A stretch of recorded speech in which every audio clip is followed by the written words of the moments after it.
दिसंबर 2019 ये वो तारीख है जिसने पूरी दुनिया को एक बड़े संकट में धकेल दिया था और इस संकट में धकेलने वाला था चीन। ये वो तारीख है जब पूरी दुनिया को चीन की उस हरकत का पता चला था जिसका खामियाजा आज पूरी दुनिया को भुगतना पड़ रहा है। इसी दिन पहली बार चीन में जन्मे महामारी कोरोना वायरस के बारे में सबको पता चला था, लेकिन तब ये किसी को उम्मीद नहीं थी कि ये पूरी दुनिया को इस तरह से अपनी चपेट में लेगा कि लोगों की जिंदगी ही रुक जाएगी। लेकिन शुरू में इसका सबसे ज्यादा असर अमेरिका में दिखा, जिसके बाद अमेरिका लगातार चीन पर यह आरोप लगाता आया है कि चीन ने इसे खुद अपनी लैब में तैयार किया है, जबकि चीन इस आरोप को खारिज करता आया है।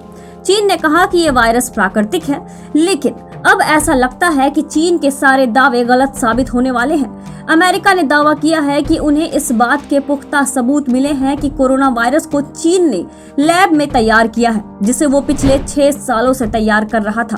चीन इसे जैविक हथियार के तौर पर तीसरे विश्व युद्ध के लिए तैयार कर रहा था।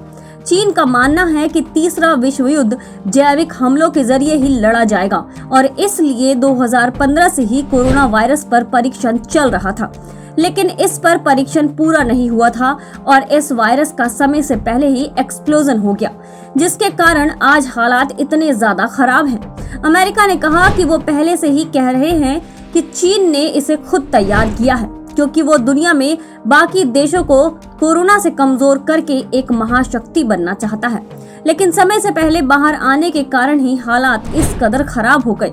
अमेरिका के इस दावे के बाद कहीं ना कहीं WHO की बातों पर भी सवाल उठने लगे हैं, जिसमें उसने कहा था कि कोरोना एक प्राकृतिक वायरस है, ये कोई मानव निर्मित नहीं है।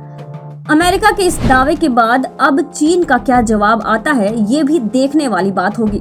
साथ ही अगर अमेरिका ने वाकई में चीन के खिलाफ कोरोना वायरस को बनाने के सबूत दे दिए, तो फिर दुनिया भर के देशों का चीन को लेकर क्या रुख होगा और चीन फिर कौन सा नया झूठ बोलेगा, इसका सबको इंतजार रहेगा। वैसे आपको क्या लगता है, अमेरिका के दावे में आपको कितनी सच्चाई नजर आती है? हमें कमेंट करके जरूर बताइए।